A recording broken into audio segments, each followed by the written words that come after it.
आइए विद्यार्थियों, अब हम तीसरे अभ्यास कार्य की ओर प्रवेश करें। तीसरे अभ्यास कार्य में कहा गया कि उदाहरणानुसारम उचितैः पदैः रिक्त स्थानानि पूरयन्तु, है ना। जैसे कि एक उदाहरण के अनुसार आप उचित स्थान की पूर्ति आप अब हमें करना है, आपको करना है। पठ धातु का लंग लकार में हमने रूप देखा था, अपठत अपठताम अपठन, अपठः अपठतम अपठत, अपठम अपठम अपठाव अपठाम। उसी प्रकार मिल धातु है तो इसका भी रूप चलेंगे, अमिलत अमिलताम अमिलन।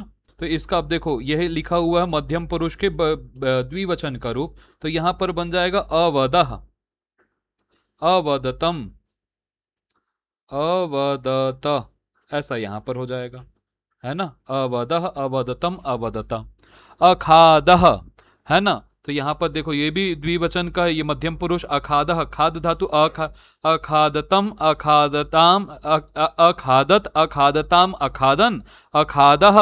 आगे क्या लिखेंगे, अखादतम अखादत, ऐसा। इसी प्रकार अलिखन बना हुआ है तो ये प्रथम पुरुष एक वचन बहुवचन में बनता है क्या, तो एक वचन में क्या बनेगा, अलिखत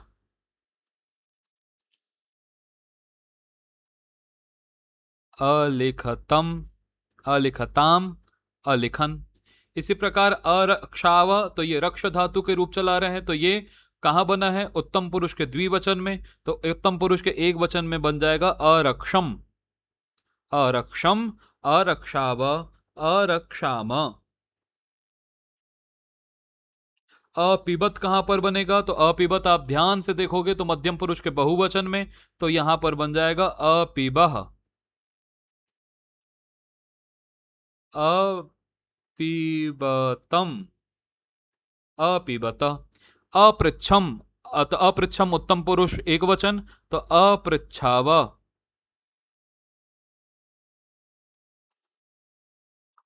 अपृच्छाम, इत्यादि प्रकार से।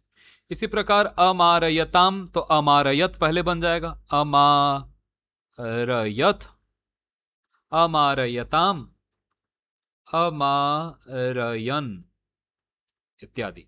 अभवाम उत्तम पुरुष बहुवचन है क्या, तो यहां पर एक वचन लिखेंगे, तो अभवम अभवाव अभवाम, ठीक है ना, इस प्रकार से।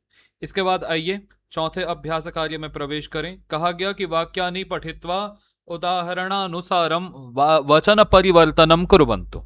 अब हमको क्या करें, वचन परिवर्तन करना है। जैसे कि सह शालाम अगच्छत, तो हम लिखेंगे तौ शालाम अगच्छताम, और ते सह तौ ते, तो ते शालाम अगच्छन, क्योंकि बहुवचन है तो यहां भी बहुवचन आ जाएगा। इसी प्रकार बालिकाम पद्यम अलिखत, बालिका पद्यम लिखत अलिखत, तो बालिका द्विवचन में क्या बनता है, बालिके पद्यम अलिखितम अलिखताम। यहां से अलग मैं कर देता हूं, बहुवचन में क्या बन जाएगा, बालिका पद्यम अलिखन, इस प्रकार से। शिक्षक अवदत, तो शिक्षकौ अवदताम, दो शिक्षकों ने कहा, और शिक्षकाः अवदन, इत्यादि जैसे बन जाएगा। इसी प्रकार सा चित्रम अपश्यत, कोई स्त्रीलिंग है तो सा ते ता रूप चलता है ना, तो यहां लिखेंगे हम ते चित्रम अपश्यताम, ताह सा ते ताह चित्रम अपश्यन, इस प्रकार से। इसी प्रकार त्वम अक्रीडः, तो त्वम, तो द्विवचन में क्या बनेगा, युवाम, और अक्रीडः तो अक्रीडतम, यहां म नीचे आ जाएगा। है ना। और यूयम अक्रीडत, इस प्रकार से। इसी प्रकार त्वम जलम अनयः, तुमने जल लाया, तो युवाम जलम, युवाम ऐसे ऊपर में, युवाम जलम अनयतम, और यूयम जलम अनयत, पूरा। अहम मंदिरम अगच्छम, तो आवाम द्विवचन में अहम अवाम बनता है ना, तो आवाम मंदिरम अगच्छा व, और वयम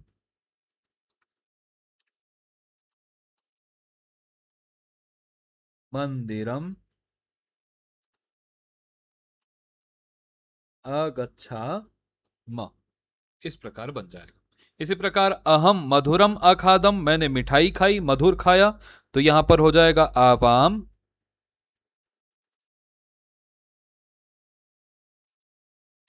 मधुरम अखादाव, और वयम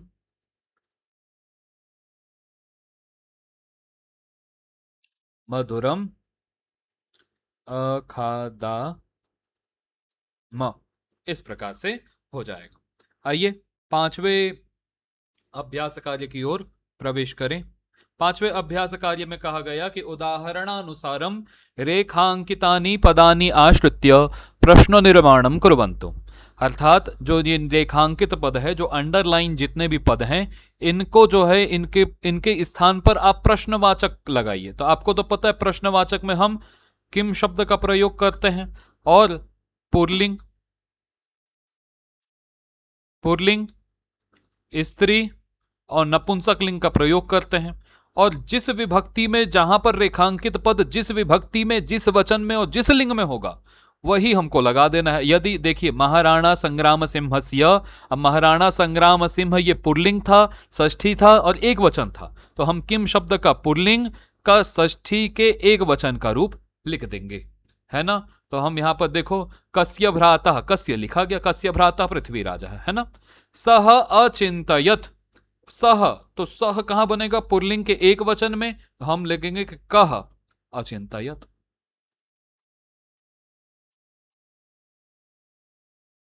और ऐसा क्वेश्चन मार्क बना देंगे क्योंकि प्रश्न निर्माण कर रहे हैं हम।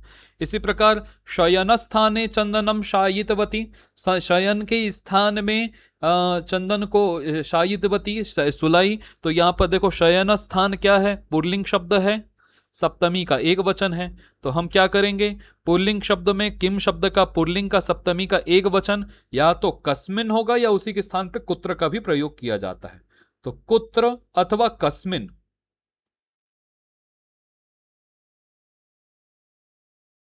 चंदनम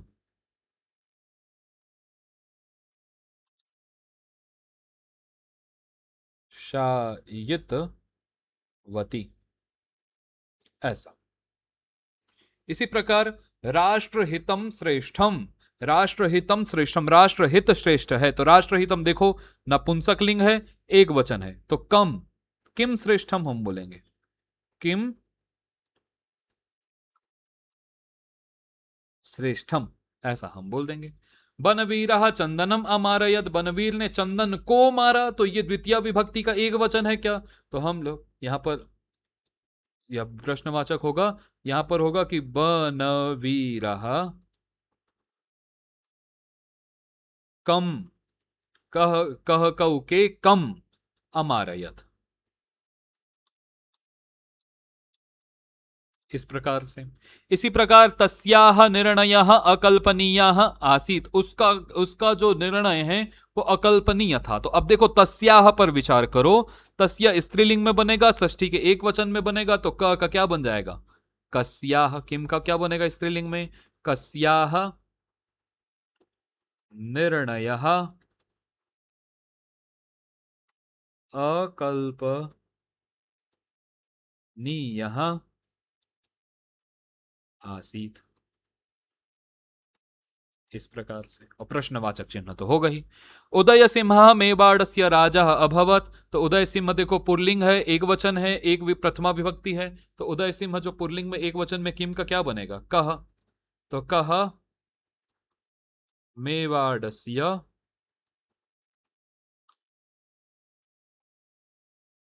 राजा अभवत, इस प्रकार से।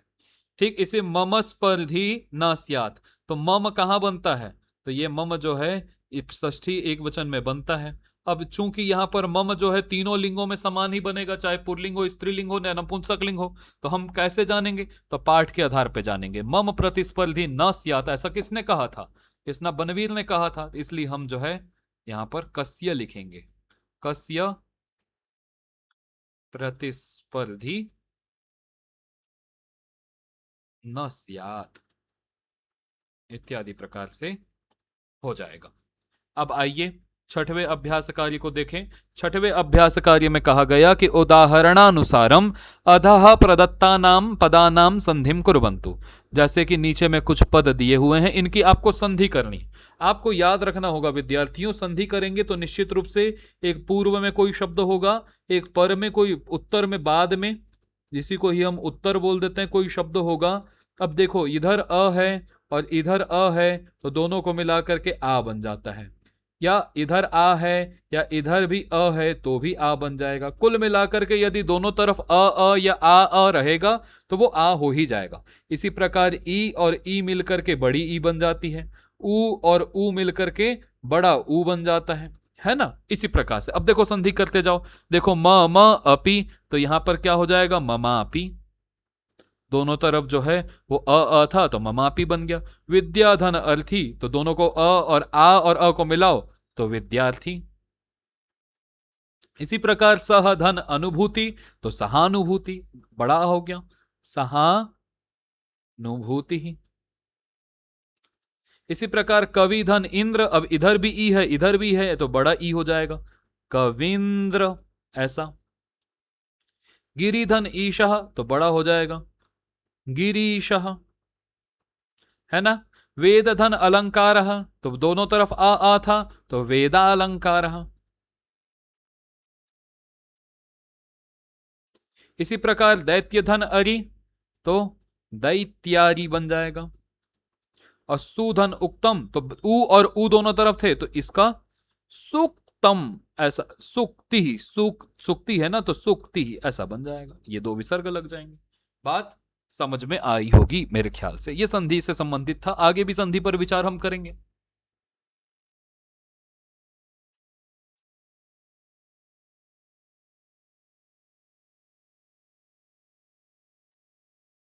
अब हमको सातवें अभ्यास कार्य में क्या करना है कि उदाहरणानुसारम अधः प्रदत्तानि वाक्यानि वर्तमान काले लट लकारे परिवर्तयन्तु। अर्थात नीचे में जो है वो कुछ जो वाक्य दिए हुए हैं जो कि लंग लकार में है, उस लंग लकार को हमको वर्तमान काल वाले लट लकार में परिवर्तन करना है। अब जैसे पन्नाधाया राज्यम अरक्षत, तो अरक्षत जो है वो किस में था, अरक्षत जो है वो लंग लकार में भूतकाल में था तो उसका रक्षति। मैंने पहले भी स्टार्टिंग में बताया कि आप यहां पर जो है रक्षति में से ई हटाओ, यहां से अ को जोड़ दो तो अरक्षत हो जाता है। अब यहां लाना है तो भाई उसको हटाओ, एक को जोड़ो। ठीक है। उदय सिंह वीर आसीत, तो हम लिखेंगे उदय सिंह वीर अस्ति है, आसीत माने था, तो हमको वर्तमान काल में लाना है ना। ठीक है। अहम तत्सर्वम अपश्यम, मैंने वह सब देखा, तो हम क्या लिखेंगे, अहम तत् सर्वम पश्यामी, देख रहा हूं। उत्तम पुरुष एक वचन। बनवीर कुतंत्रम अकरोत, बनवीर ने कुतंत्र किया, अकरोत, तो इसको नपुंसक वर्तमान काल में लाएंगे तो क्या होगा, बनवीर कुतंत्र त्रम करोति। जब एक करोति आएगा और सामने से अ गायब हो जाएगा तो ये म अपने आप ऊपर चला जाएगा, है ना। नियम तो हम जानते ही हैं।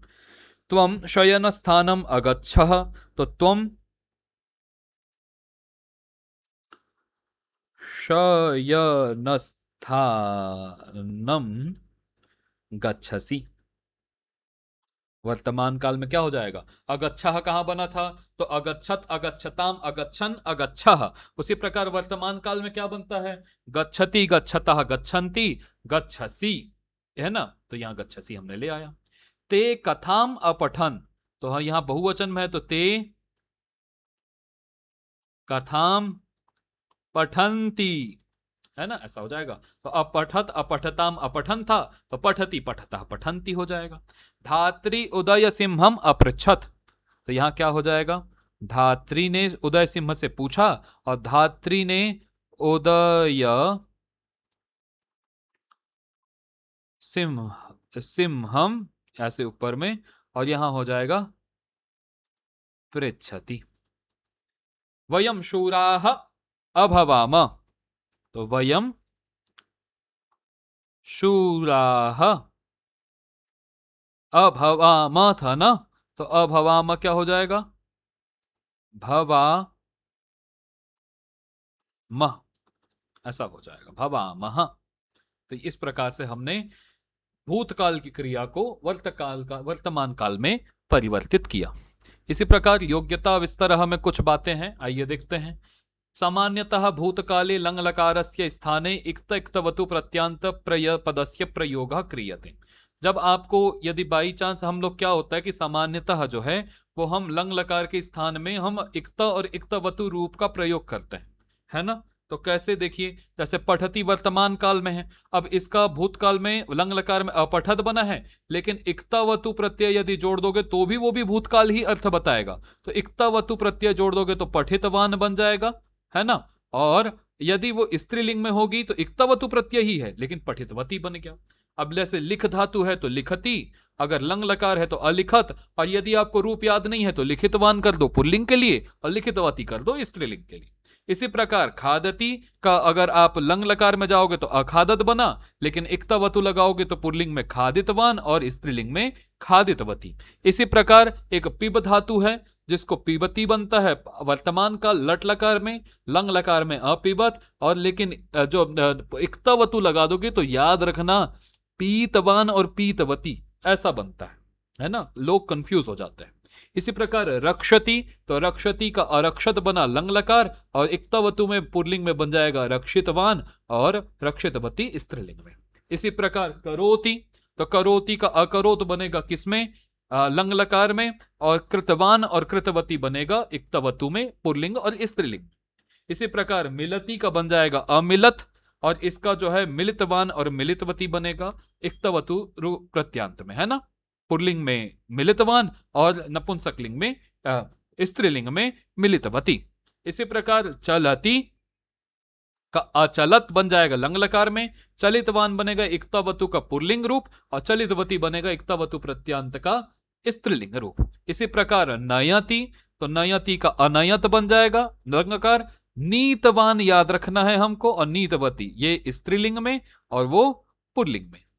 इसी प्रकार स्मरति, तो अस्मरत बनेगा लंग लकार में, और त्यक्तवान और त्यक्तवती ये हमेशा याद रखना है क्योंकि ये थोड़ा अलग है, हर जगह तो धातु से मिलता जुलता था, है ना। इसी प्रकार पृच्छति का अपृच्छत, अपृष्टवान ये भी अलग है तो पृष्ठवती। तिष्ठति का तो बिल्कुल ही अलग है, तो तिष्ठति का अतिष्ठत यहां तो रूप सही है, लेकिन स्थितवान और स्थितवती इसको भी याद रखना होगा। यदि एक पुल्लिंग को बोलना है तो स्थितवान और स्त्रीलिंग को बोलना है तो स्थितवती। इसी प्रकार पश्यति का अपश्यत, इसका भी बिल्कुल बदल गया, दृष्टवान और दृष्टवती बन गया। इसी प्रकार क्रीडति का तो एक जैसा ही है, क्रीडति का अक्रीडत, क्रीडितवान और क्रीडितवती, है ना। देखो दूसरा जो आपके योग्यता विस्तार में दिया गया वो कहा गया कि आपको ये जानना चाहिए कि किसी भी राज्य के 7 अंग होते हैं, किसी भी राज्य के 7 अंग। पहला उसका स्वामी, कोई ना कोई राजा होगा। अमात्य माने कोई मंत्री होगा, है ना, उसका अमात्य मंत्री इत्यादि। सुहृद माने अच्छे लोग, मित्र इत्यादि। कोश माने जो धन कोश और अस्त्र कोश इत्यादि, है ना, जहां पर वो धन रखता हो, जहां अस्त्र शस्त्र को रखता हो। एक उसका खुद का देश भी तो, एक राष्ट्र भी तो उसी का अंग है। दुर्ग माने जहां पर जो है युद्ध इत्यादि लड़ा जाता था, दुर्ग। और बल, बल नहीं होगा तो राज कैसे होंगे, बल भी होना चाहिए, वरना बल के विहीन तो राज्य हो ही नहीं सकता। एतानी सुदृढ़ानी चेत राष्ट्रम सुदृढ़म भवति। यदि 7 चीज यदि आपके यहां सुदृढ़ है तो आपका राष्ट्र अपने आप सुदृढ़ हो जाएगा। प्राचीन काले युद्धेषु विविध व्यूहानाम रचना क्रियते स्म।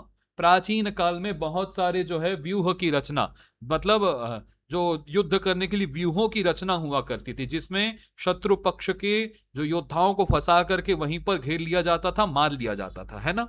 तो वो कौन कौन से थे, तो जैसे चक्रव्यूह, तो चक्रव्यूह देखो जैसे कि ये है, चक्र के समान एक व्यूह बनाया गया। गरुड़ व्यूह, तो गरुड़ व्यूह ये हो सकता है, गरुड़ व्यूह भी यही हो सकता है। और कुछ कुछ जो है क्रौंच व्यूह, क्रौंच माने भी एक पक्षी के समान एक व्यूह बनाते थे। ये जितनी भी देख रही है ये सब सेनाएं हैं बीच में, है ना। सर्प व्यूह, ये आप देख रहे हो, ये सर्प व्यूह ऐसे बनाया जाता था। मकर व्यूह यहां पर दिखाया नहीं गया है, मकर माने जो मगरमच्छ होता था वो। अर्धचंद्र व्यूह, तो ये अर्धचंद्र व्यूह जो है वो ये है इस प्रकार से। मंडल व्यूह, तो मंडल बना बना करके किया जाता था, तो ये मंडल व्यूह का एक है ना। ओरमी व्यूह और वज्र व्यूह, क्रौंच व्यूह इत्यादि व्यूह बनाए जाते थे। आपको यह जानना चाहिए। आपको परियोजना कार्य में कुछ कुछ दिया गया है कि आपको कहा गया कि भारतीय नाम वीरांगना नाम चित्राणि संग्रह्य तासाम पराक्रमम सारांश रूपेण स्वभाषया लिखन्तु। आपको करना क्या है, भारत में जितनी भी वीरांगनाएं हुई हैं, जो वीर स्त्रियां हुई हैं, उनके चित्रों को आप इकट्ठा कीजिए, एकत्र कीजिए, संग्रहित कीजिए, और उनके पराक्रम को, उनके बारे में आप इंटरनेट इत्यादि में पता लगा करके उनके पराक्रम को सारांश रूप में, संक्षिप्त में, समरी रूप उनका आप लिखिए, अपनी भाषा में लिखिए, कॉपी पेस्ट नहीं, एआई वगैरह का सहारा नहीं लेना है ना। यथा जैसे कि लक्ष्मीबाई है, पद्मावती है ना, कित्तूरू रानी है, चन्नम्मा है, रुद्राम्मा देवी है, झलकारी है, रानी हाडी है इत्यादि जितनी भी हमारी वीरांगनाएं हुई हैं, इनके चित्रों का संग्रहण कर उनके विषय में खोज करके अपनी भाषा में लिखिए। इस पाठ में विद्यार्थियों हमने पन्नाधाया नामक एक नाम की एक वीरांगना के बारे में हमने परिचय प्राप्त किया। किस प्रकार उसने अपने पुत्र को उदय सिंह के स्थान पर सुला करके उदय सिंह की रक्षा की, और उसी उदय सिंह से आने वाले समय में महाराणा प्रताप का जन्म हुआ। इसके अलावा हमने विशेष रूप से इस कहानी के अतिरिक्त हमने लंग लकार के प्रयोगों को सीखा, किस प्रकार लंग लकार का प्रयोग किया जाता है इत्यादि विषयों में हमने जाना। निश्चित रूप से यह पाठ आप लोगों के लिए लाभप्रद रहा होगा। इसी आशा के साथ हर हर महादेव, जय सिया राम, धन्यवाद।